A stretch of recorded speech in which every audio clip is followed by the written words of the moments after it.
there's more range of opinion on Fox News than anywhere else in the US media. If you watch the news on NBC, CBS, ABC, anywhere else today, if you read the New York Times, if you read the Washington Post, anywhere, right, you're going to get a totally distorted anti-Trump presentation of the news. To get Brexit. Make America great again. No, no, no. This is Steve in Edginton for The Sun, and today I'm interviewing Steve Hilton. Steve Hilton is a Fox News host and a former advisor to David Cameron. We're going to be talking all about Donald Trump and the woke movement. Thanks so much, Steve Hilton, for joining us. Great to be with you. Donald Trump has been president for 4 years. The establishment seem to think that he is definitely going to lose the upcoming election in November. What's your view? Well, I think right now there's no question that he's well behind. There's not a single measure you can look at in terms of opinion polling that suggests that he's in a position to win. And I know people say, well, the polls are wrong. They were wrong in 2016. They were wrong over Brexit. They weren't that wrong. They weren't as wrong by the amount that he's behind. And it's consistently behind. And remember, the most important thing in America in terms of the presidential election is not the overall national opinion poll. It's how you're doing in those key battleground states, which are going to decide who is going to be president. Because basically, more than half of the states, over 2/3 of the states, you know how they're going to vote. It's basically, California's going to be Democrat, Alabama's going to go for the Republican, etc. It's a bit like the marginal constituencies, as they're called in the UK. And in all of those battleground states, I think with the exception of one, President Trump looks consistently behind by a long way. Now, the other point I'd make is that it's really early in terms of the presidential race, because typically in America, people don't really start focusing on it properly until after the end of what normally is the summer holiday, and that's traditionally Labor Day, which is the beginning of September. That usually marks the kind of official start of the campaign season. So they've still got time, in my view, to pull it together, because they've got very strong arguments, both positive ones for what they can do if they win, and negative ones about the consequences of Joe Biden winning. So I definitely wouldn't say it's over and we can assume that Joe Biden's going to be president, but the Trump campaign really has to get its act together if it's going to win this time. I want to get into some of the reasons why you believe he's not doing quite as well as some people expected to in a moment. But before that, I want to ask, what is positive populism? Now, this is a term that you've used many times. I believe you've written a book about it. So can you just explain to viewers what that means? Well, I think that it's the simple way I try and explain it is that if you think about that word populism and how it's been used in politics over the last few years, whether that's in the UK in relation to Brexit and sometimes Boris Johnson and so on, here in America, certainly with respect to Donald Trump, but even on the left, that label is applied to Bernie Sanders, Elizabeth Warren, that kind of breed of Democrat politicians. And typically, all of them, actually, when you actually look at the main arguments and messages and how they are and so on, it's often very negative. It's like what they're against, right? We're against the elites, we're against the establishment, we're against unchecked immigration, we're against Wall Street, and so on. Now, there may be a lot of truth to that argument, those arguments. And in fact, I agree with many of them. We can get into the details. But to me, the real question is like, what are you for? What are you in favor of if you are a populist? And that's what I've been trying to do, which is show here are the things that we are in favor of if we advance that kind of populist argument. And the simplest way that I put it, I literally start my show with it on Fox News every Sunday night, The Next Revolution. These are the words I say every Sunday. This is the home of positive populism, pro-worker, pro-family, pro-community, and pro-America. Now, you might hear those words and say, well, that's like, who's against those things, right? Everyone's in favor of those things. But if you actually look at the way policy has been run, definitely here in America, I'm not up to speed with the latest moves in England, but certainly here in America, not just the last sort of 10 years or so, but the last 50 years or so in terms of the economy, it hasn't been pro-worker. Workers have lost out. 80% of non-management workers in the economy have had basically flat incomes, taking account of inflation, for the last 50 years. something about the way the economy has worked has benefited the people at the top, but not the workers. So when you say you're pro-worker, that actually means some quite big changes. Same with pro-family. You've seen a massive rise in family breakdown and lots of social and economic consequences from that. Now, that's not all to do with policies, but policies have played a part. So when you say pro-family, that really means something. Pro-community, to me, that means something I really focused on when I was working in the UK with David Cameron in Number 10 and prior to that, which is decentralizing power. It seems to me that everything, whether that's in business or politics or government, it's all got too centralized, too concentrated. The power is all held by a small group of people at the center. So being pro-community is about giving communities more power over what happens there. And then finally, pro-America, you could say in England, pro-Britain. What that really talks about is the way that policies have become too, and this is obviously a key argument in Brexit, too removed from the national scale. So there's not accountability, the decisions that affect people's lives. You had too much power going to multilateral international institutions that really are run by a bunch of bureaucrats that don't have any connection to the people who are affected by their decisions. So when you say pro-America or pro-Britain, that means national sovereignty, not ruled by international bureaucrats. So to me, that's what the whole package is about. Pro-worker, pro-family, pro-community, pro-America. That's positive populism. Here are the things we are in favor of. This is what we're arguing for, not just railing against the elites or whatever it may be. Populism became a bit of a dirty word during 2016, and I think it's remained so. And you're one of the only people who I think has tried to repackage it as something positive and something that can really help voters. Now, we've talked about how Donald Trump isn't doing very well in the polls at the moment. Do you think after 4 years of his populist revolution, we've seen riots in the streets, we've seen hyper-partisanship in the media, the economy's tanking? You know, you don't have to blame Donald Trump for all of this, but you maybe one, and you've been one of the most, vocal supporters of Donald Trump. So I just want to get your view on why he's doing so badly, and has his populist revolution paid off? Well, there's two things in there that I just want to hit, which is, first of all, was it a populist revolution, actually? And then secondly, what's happening right now? I think that you could argue that, I do argue that he definitely advanced a populist agenda on what I would say was the main issue in 2016. So back in 2016, looking at the candidates, remember, an election is not like, your chance to have the perfect candidate. It's a choice between two alternatives. And no one would, I certainly didn't say Donald Trump was the perfect candidate back then or now, but what's the alternative? And so the alternative back then was Trump or Clinton, Republican or Democrat. And I felt like the big issue back then, which probably reflects the big issue back in the UK as well in terms of Brexit, was like the fact that you've had so many people, working class people especially, just totally shut out of rising prosperity for many, many years. It was basically an economic argument about that whole historical situation, which had arisen over many, many years under many different governments. Same in the UK, same in the US, basically.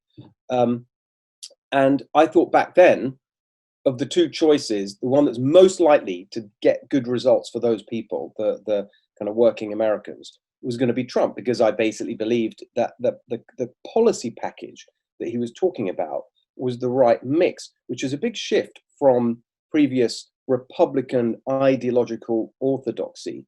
And again, trying to keep it really simple, the way I would describe it, I actually call it, when I talk about it on the show, I call it conservative populism, to distinguish it from the kind of Bernie Sanders, Elizabeth Warren type populism. And we can have an argument about whether that's populism at all or basically just socialism. But anyway, I call it conservative populism.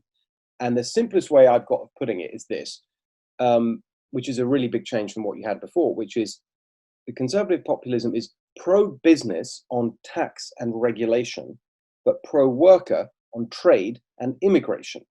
In other words, you want to get the economy going by cutting corporate tax rates in particular, something I really strongly advocated for when I was working in the UK government, to boost startups and job creation, and also pro-business in terms of cutting regulations to enable more investment to happen. So that's like you could say quite a traditional conservative agenda, tax cuts and deregulation.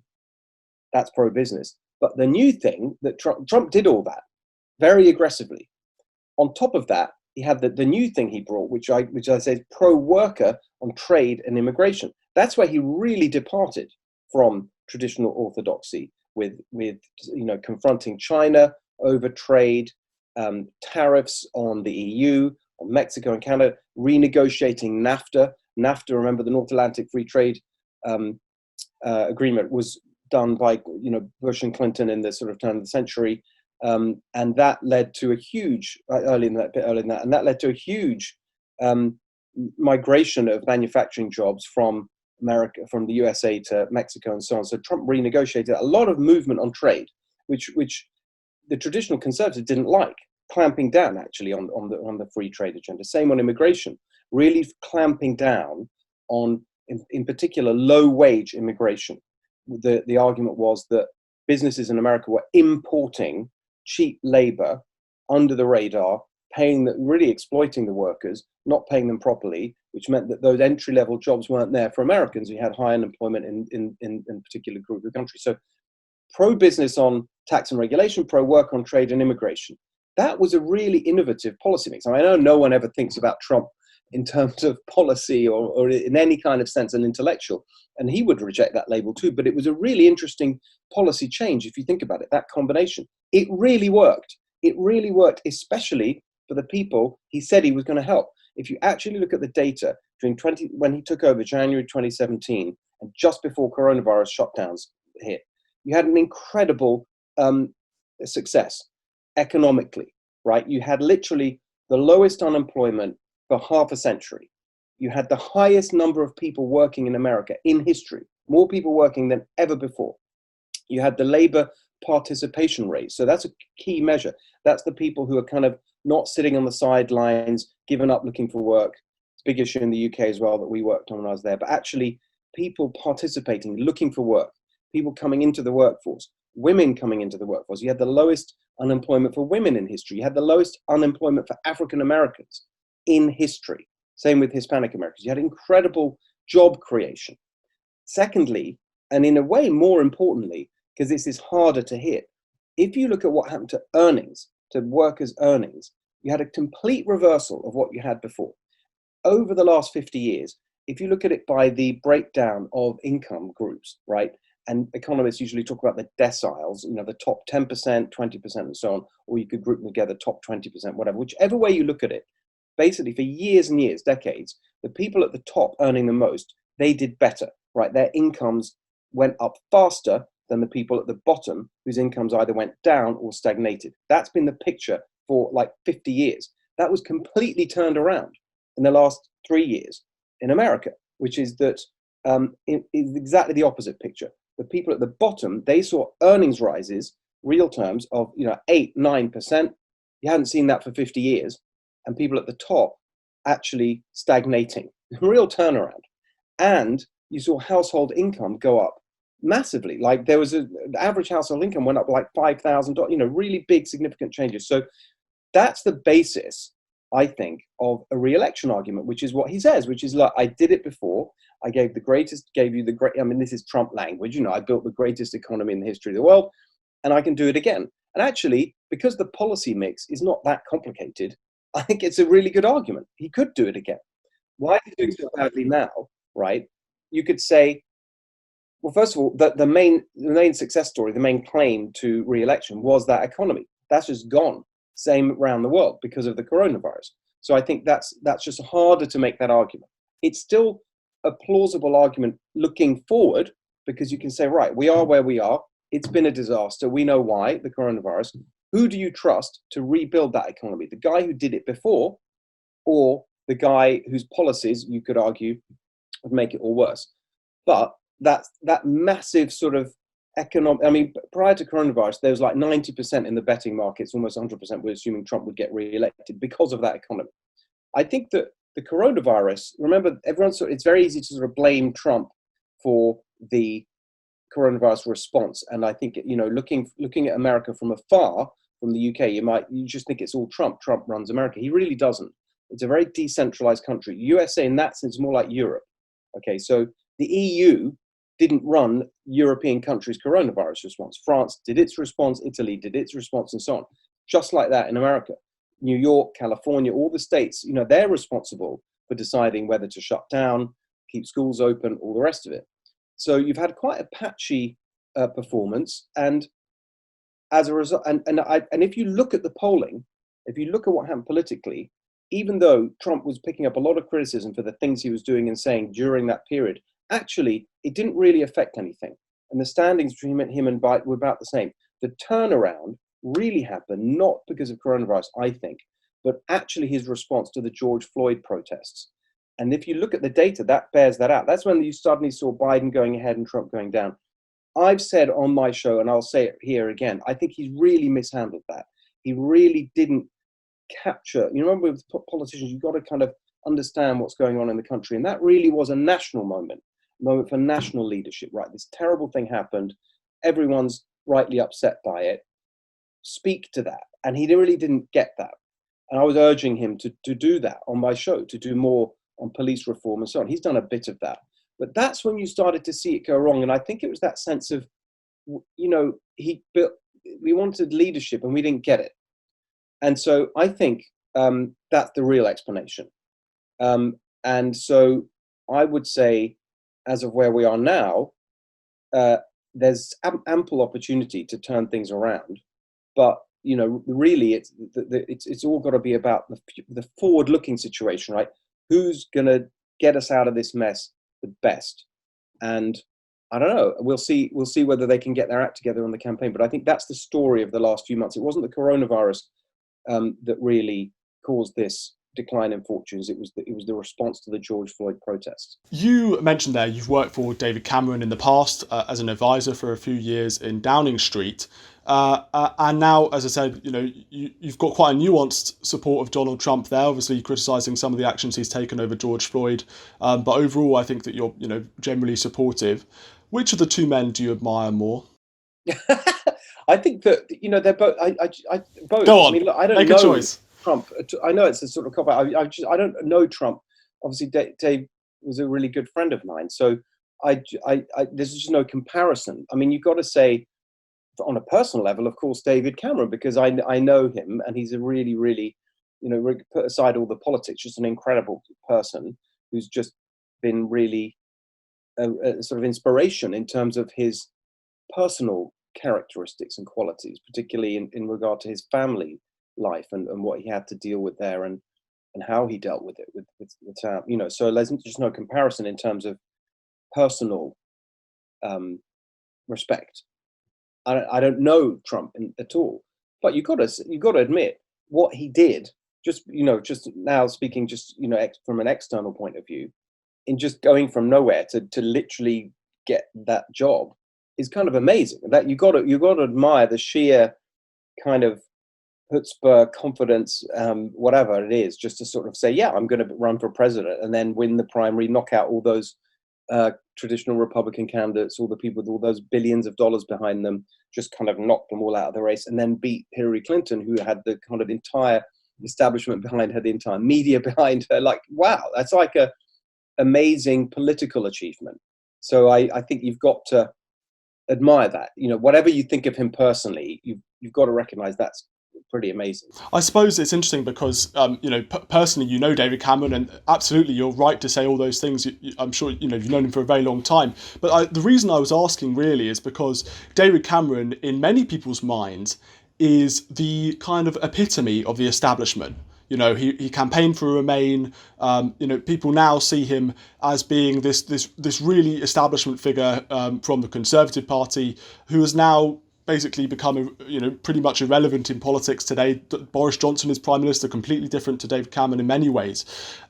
So the reason I'm asking is because Donald Trump, you've supported his kind of populist, positive populist movement. So in a way, Donald Trump is kind of describe his. That's my term for how I argue it. I wouldn't necessarily. So you're more aligned with Trump on politics than Cameron, though?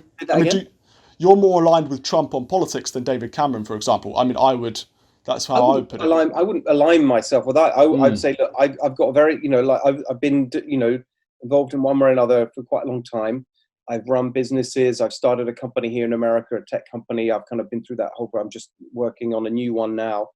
So I've had a lot of different experiences, and so I think that the way I would put it is that I've come to kind of be very settled and clear in what I think, and I don't kind of feel it necessary to kind of attach myself to anyone else. And like, this is what I think.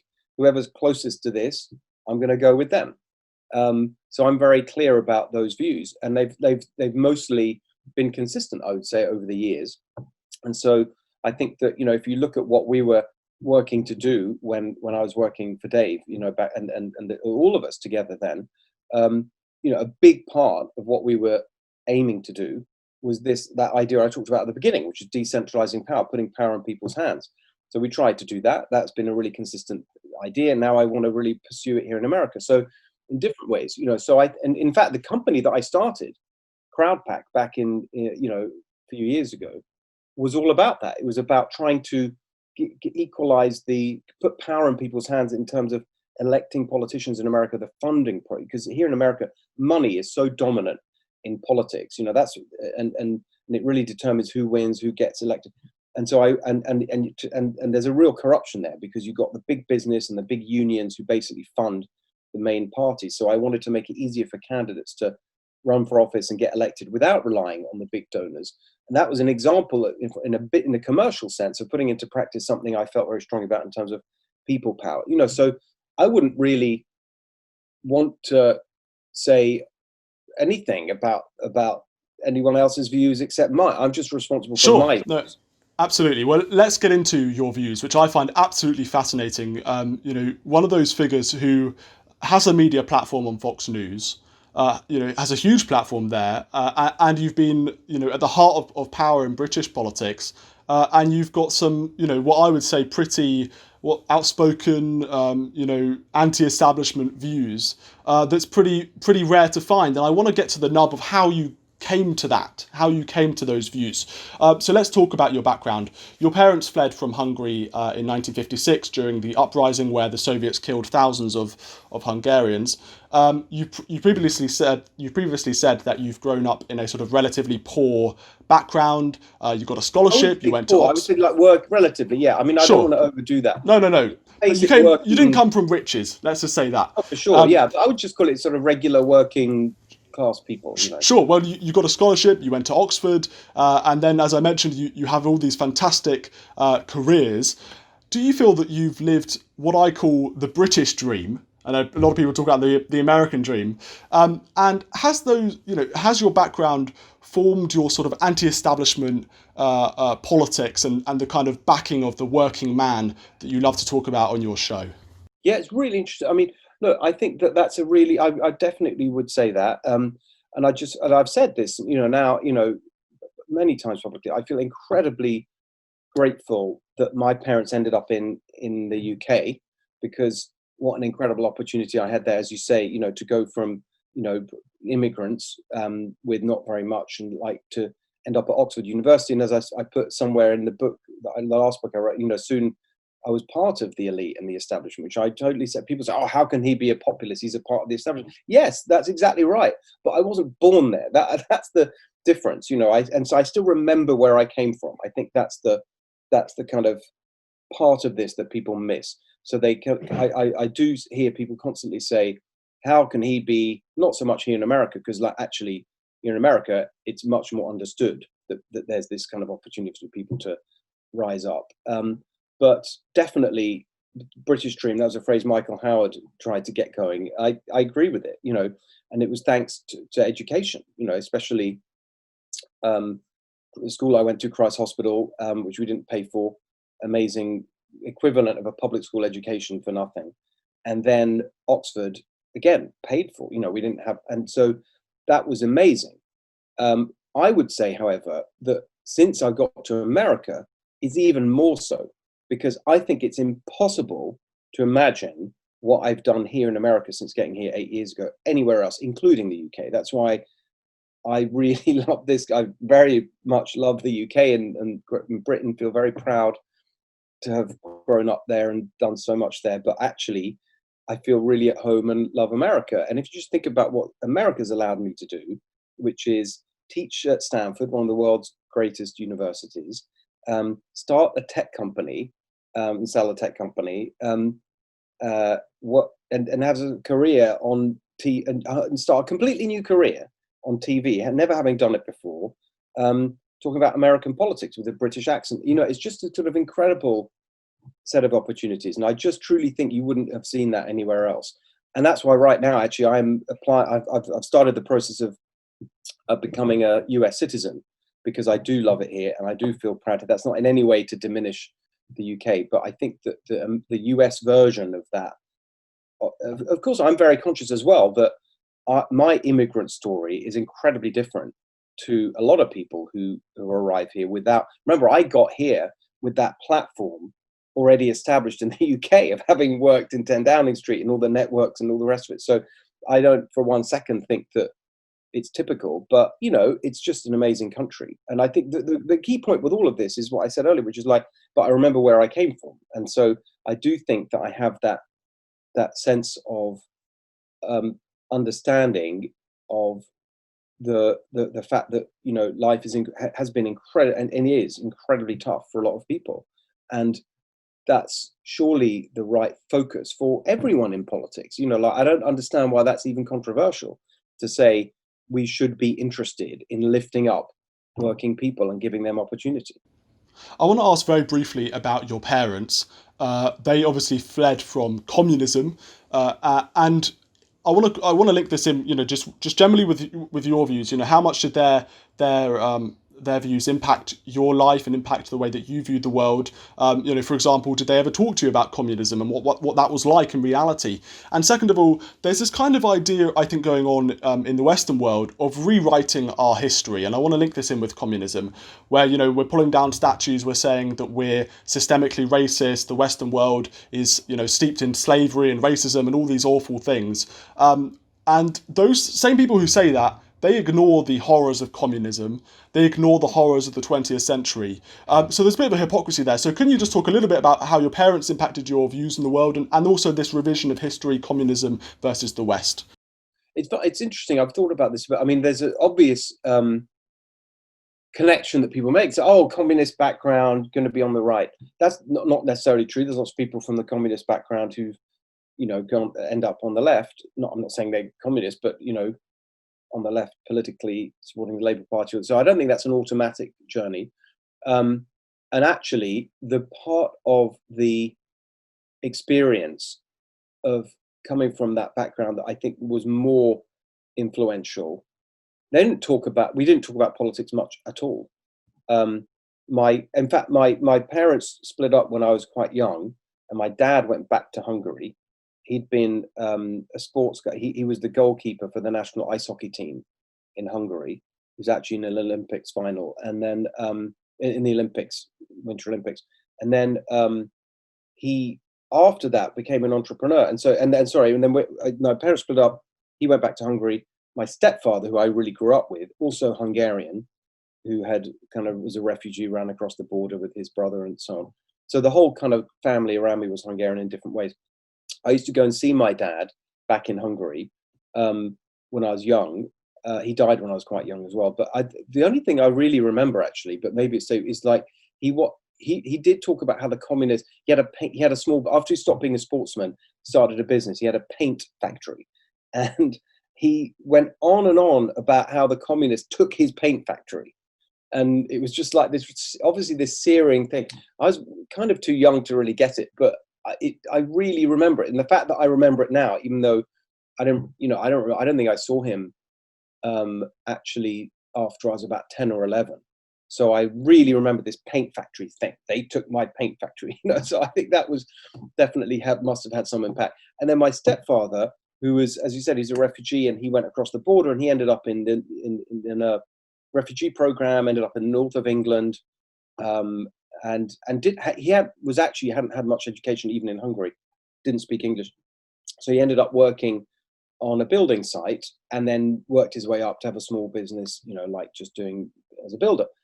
And the only thing I remember really, again, the fact I remember it must have some significance, is when I was a kid, just it was at the time of Thatcher, and I remember so clearly, they didn't talk about politics much, but there was this terminology that I absorbed, which was that Thatcher was for people who worked hard, and Labour, which was, Michael Foot and Kinnock, Labour was for the layabouts. I just really remember that word, layabouts, which, a lot of people might consider to be offensive.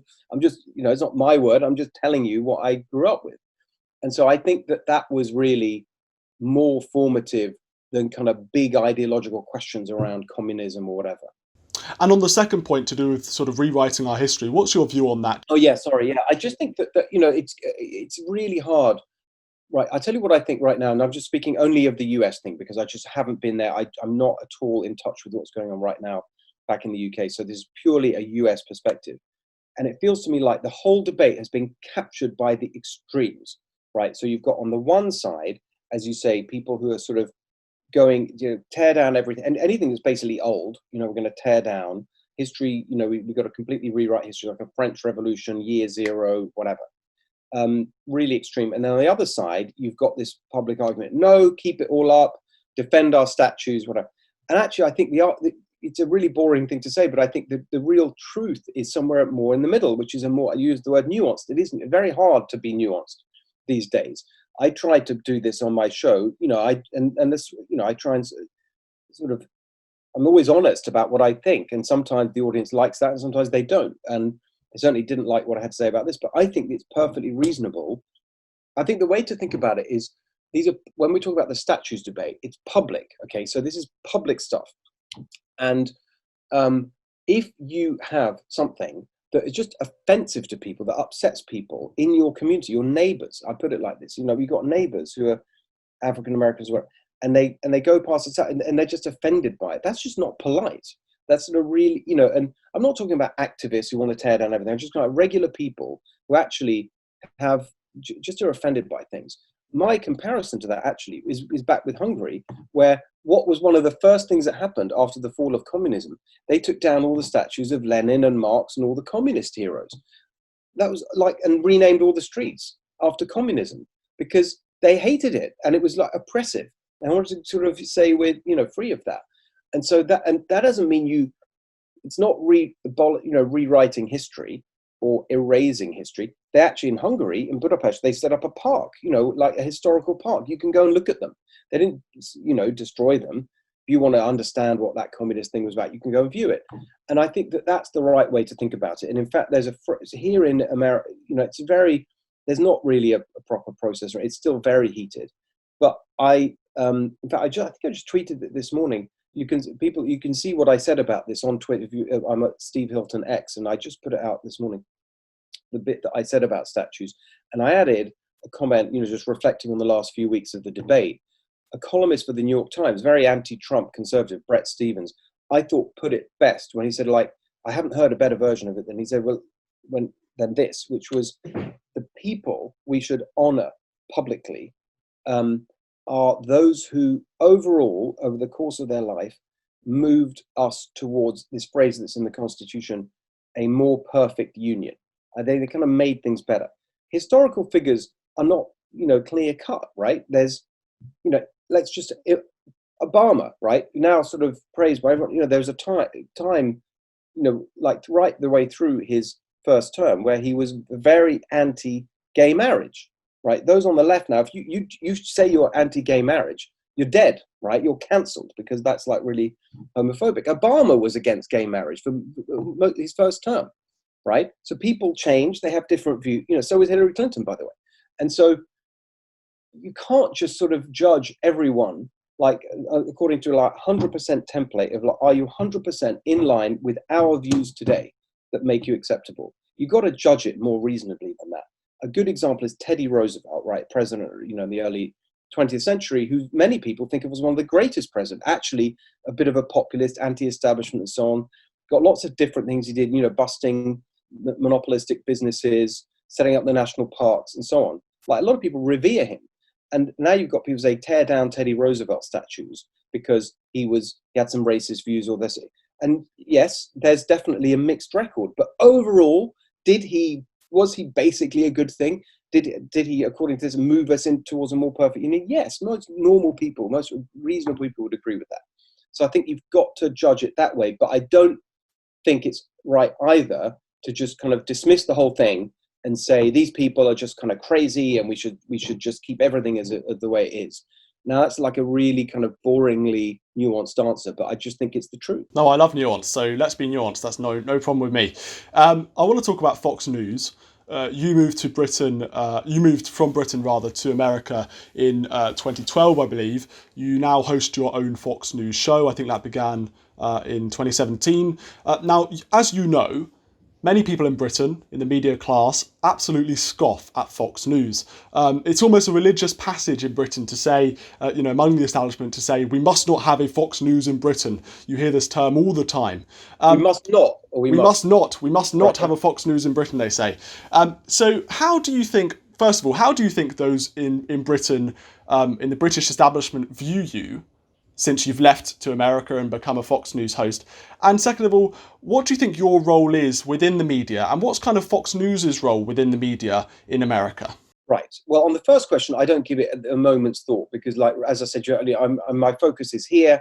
I'm excited to be here. Like, everything is about here. I've got my life is in America, and that is 100% my focus. I did get involved in the Brexit thing. As soon as that didn't happen, I stopped. I took a vow of silence on UK politics and Brexit a few years ago, and I'm going to maintain that. So I don't give it any thought. In terms of Fox, there's a few things I'd say, as you'd imagine. I've got quite a lot to say about it. First of all, remember first of all, Fox News today. So there's a perception that Fox News is just one-dimensional. That it's just all it is the things that people criticize it for, not just in the UK, but here in America too. And it's actually a really there's more range of opinion on Fox News than anywhere else in the US media. Now that sounds like a really strong statement. It's absolutely right. The way to think about Fox News is think about it like a newspaper, where you have news and you have an opinion section.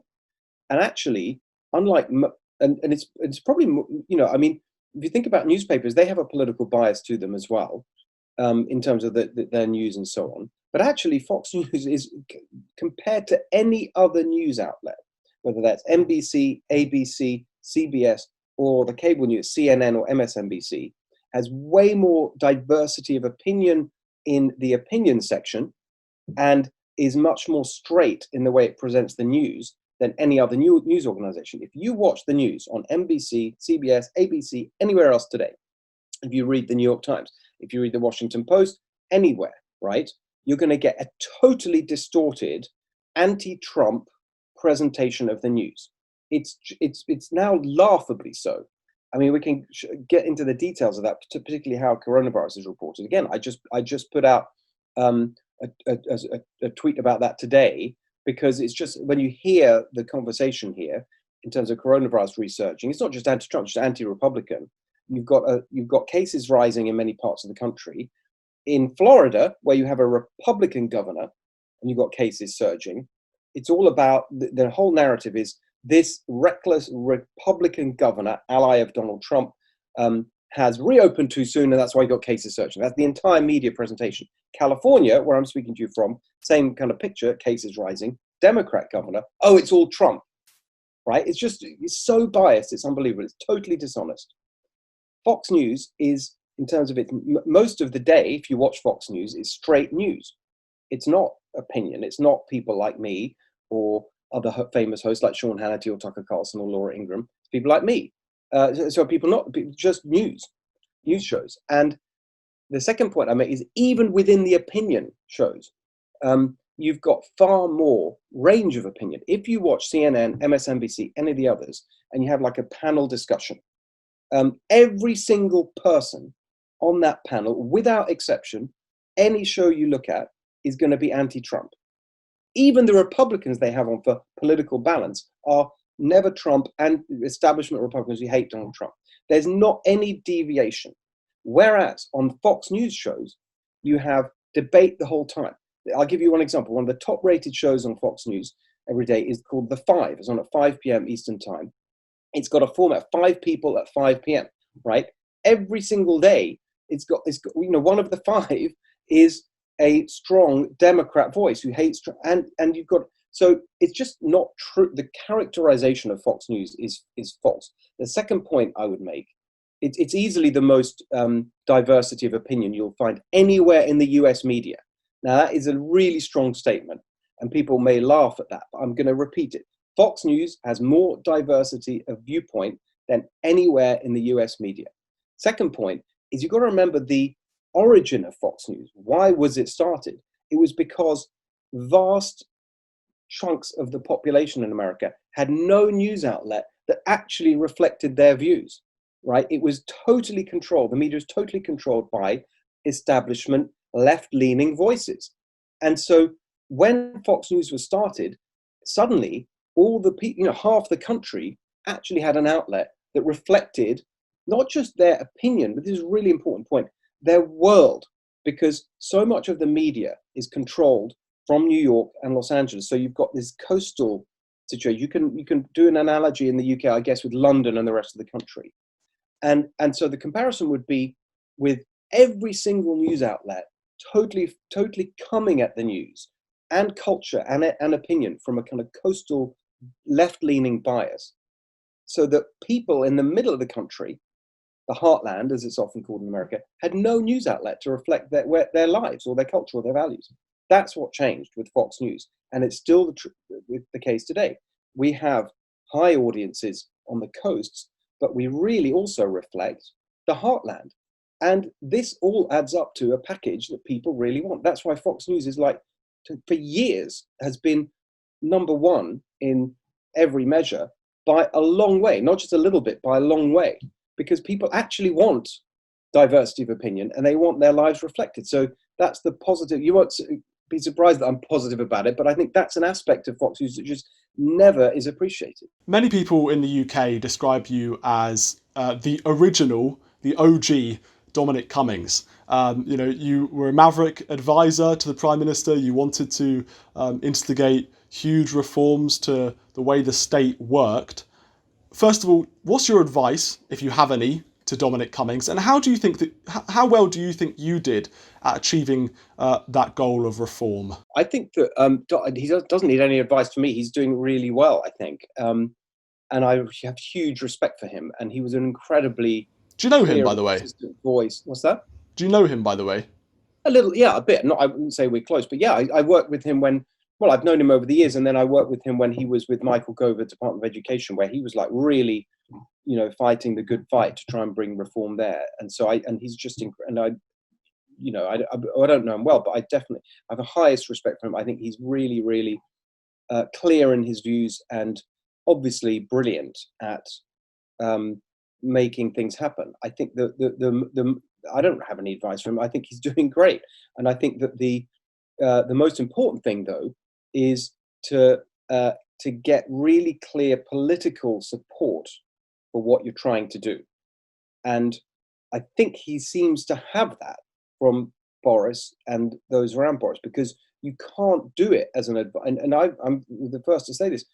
It's not true to say that the advisor sort of runs the country. I know that that's a narrative that likes to be put out by the media likes to put out, but honestly, it's the elected people who make decisions, and the civil service, in my experience, quite rightly responds to the elected people. So the advisor can say it, but in the end, the civil service is professional enough to know I'm not going to do it just because Dom Cummings said so. I need to know that the person who got elected thinks so, and that's how it works. And so all of the changes that he wants to make, and I'm really in support of from what I've read of most of them, particularly decentralization, reform, bringing outside people. I mean, I'm going to go through the list, but from what I see and what he's been writing about over the years, I completely agree with what he's trying to do.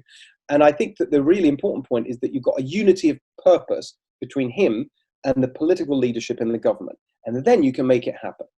I would say that I didn't really succeed in any of that for that reason. And that's not because they disagreed. It was because that government that I was in, remember, I was only there for a couple of years, literally 2 years. It had an overwhelming, immediate, urgent problem, which is the debt crisis that Gordon Brown had left. And that really was the focus for pretty much everything. And so, although we sort of tried to do that in a way that reformed things, it's just very hard because you've got a fiscal crisis caused by the previous Labour government. And I think quite rightly, that was the priority. And so I wouldn't claim that we got very far at all in terms of certainly in terms of the ambitions I had, but you know, it wasn't the priority. And I totally can see why. And I think that's right. And the elected people have to be in the driving seat and fully behind. And it seems to me that is, you've got that combination now with what Don's trying to do. So I hope it goes really well. I want to touch on another issue whilst you were, and I feel quite bad about asking this, and you were only there for 2 years, you know, can't blame you for anything, for everything that happened in those years. But I do want to talk about an issue that's been bubbling away for decades now, and I think you've been pretty vocal on it recently, and that is China, the rise of China. Now, David Cameron famously had a very, what some people might describe as a sort of appeasement policy towards China. He was very much, you know, trying to get in with Xi Jinping, and you know, they talked a lot about the golden era of British-Sino relations. Now, again, you were there for 2 years. Can you just talk a little bit about the way that you kind of handled China in those years? Did you ever think about China? You know, and do you think you were kind of part of this machine that at the time was sort of in a way appeasing China? Because many people argue, including Donald Trump and his supporters, that, you know, establishment figures in the West, in Britain and America, basically spent 30 years appeasing China in a way, you know, having these trade deals and everything like that. So can you talk a little bit about that issue when you were in Downing Street, and more generally about the issue of China? Yeah, no, I totally agree. Thanks. I mean, look, I agree. Look, I've been the sort of biggest China hawk there is, and I've been consistently on that point of view for years. Both before, I mean, you remember, I lived there for a year I was there before the handover. I was in Hong Kong, started a company there. I was there before the handover. I went back at the handover. I thought about it a lot, and I've been consistently aggressively against not China. I never try and not use that term. The Chinese regime. It's an evil, brutal, authoritarian regime. We don't need to go into the ways that it is. I think the really important point that people have to understand about China, if there's one book people should read about China, it's a book by a guy called Michael Pillsbury, who I've got to know here. He's been a really top foreign policy diplomat in and out of various administrations of different kinds for many years here in America, but literally one of the top experts on China. He wrote a book called The 100-Year Marathon. I think the subtitle is something like Inside China's Secret Plan to Become the World's Only Superpower. And it's really important people understand this, that the Chinese regime has a very clear view to topple America. It's stated, it's in their speeches. This is not conspiracy theory, but to topple America as the world's superpower, to make the world revolve around its axis, not an American one, of authoritarianism and mercantilism in terms of trade. And they have a timeline for that, that's why it's called the 100-Year Marathon. It's 2049, which is the 100th year anniversary of the establishment of the People's Republic. It's in all their documents, it's in their speeches. This is what they want to do. And they're pursuing it very, very aggressively. I don't want to live in a world, I think anyone wants to live in a world run by this brutal authoritarian regime. It's incredibly, it's actually, people make the analogy with Cold War, the Cold War II. It's much more serious than the Cold War, because in the Cold War, you were dealing with a completely decrepit, useless regime that couldn't feed its own people, couldn't really do anything. It was basically collapsing. It's totally the opposite with China. They are really smart. They really know what they're doing. They are absolutely on a path to, I mean, I use this term and people sort of sometimes, you know, raise their world domination. That's what they want. They literally want world, and it's not. So that's why it's a big issue. I was always instinctively against the Chinese regime. Perhaps this is from my communist background, my family coming from a communist country, also just being there, learning about it in terms of Hong Kong. And as I've learned more about it, I've got more aggressively hawkish on China, to the point where my position now is that we need a complete economic disengagement from China. Total, not just less strict, complete disengagement, okay? Shut China off economically. Take away the source of its power, which is the economy. So that's my position. I've written that in multiple books now. Right, coming back to the Cameron era, I was absolutely arguing that hawkish stance inside the when we were talking about these things prior to being in government and inside government. Remember that I wasn't really involved in foreign policy. Yeah, you had other people who are much more expert at that. I had a view about the EU, but generally my focus was domestic policy. And if you're going to get anything done, you really have to focus. You can't just be sprawling around all over the place. So I had very little involvement in those conversations. The one example that I did, really stick my oar in on was China. And I just want and I would claim this as a modest success. And I've written about this in Positive Populism, the last book, which is that in the early days of the government, of the coalition government, I thought it was really important that we sent a clear signal to China that where there was going to be a change, that it wasn't going to be business as usual, that we were kind of standing up to them in a way that the UK governments hadn't done before. And the mechanism for that I particularly focused on, it's about the only thing I did, was to say the first big international visit that David Cameron should make as Prime Minister shouldn't be to China, where we go there kind of sucking up and doing trade deals and whatever.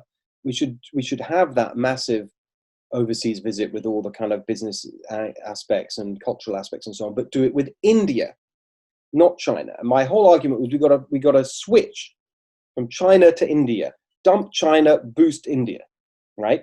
For all the reasons that are perfectly obvious. We got that kind of historical connection, the English language, it's a democracy, etc. Plus, my argument is a much more business opportunity because India actually is starting from a low base. So actually, if you're just being purely kind of business focused on it, there's actually more opportunity in India. Plus, the Chinese regime never wants to allow. I mean, everyone says we've got to be in the Chinese market, but they stop you making money. So for all those reasons, we've got to dump China, boost India. And the concrete manifestation of that was that I argued incredibly strongly in those early days for an India visit, not a China visit. And you had the whole establishment, you had the Foreign Office, all the officials, everyone saying to the Prime Minister, the new Prime Minister, you can't do that. The Chinese will be really offended. They'll lose face. It's going to damage relations, blah, blah, all the kind of usual arguments. And to his credit, I think David Cameron rejected all of that and in fact did go to India first. We did put together a very big India visit. That was the first big overseas trip. The Chinese were really offended. And everyone was complaining about it. But, that was the only modest success I had. I left after a couple of years, and I think it reverted to that traditional establishment view, which I totally disagree with. And that's why I think long-term, actually what Donald Trump's done is, we talked about the economic accomplishments earlier, but I think in terms of historical significance, he has totally turned around the whole conversation around China. And now, you just saw it with the Huawei decision in the UK the other day. Like 3 or 4 years ago, that position was seen as crazy and ridiculous and inconceivable that we would in any way stop this, get off this conveyor belt towards more ties with China. And now, certainly in Washington, DC, you can't find a single person who's arguing for closer ties with China. Now, none of them give Trump the credit, but actually I think that turnaround in attitude, 100 years from now, will be seen as the most significant thing he did. Beyond the economic recovery, economies go up and down, certainly beyond all the day-to-day stuff about tweets or whatever, the kind of single biggest accomplishment is turning around the West attitude towards China, because that is the big question of the 21st century. And even with within the Foreign Office in Britain, I'm certain, I've got a couple of contacts within those kind of areas, and they tell me that Donald Trump's stance on this really has pushed the UK, and I think you can see that with the Huawei decision, towards being far more hawkish on China. Look, Steve Hilton, I wanted to talk to you about so many other issues, and I'm sure we'll have another opportunity to do so. But for now, thank you so much for joining us. No, it's fun. Great to be with you. Thank you.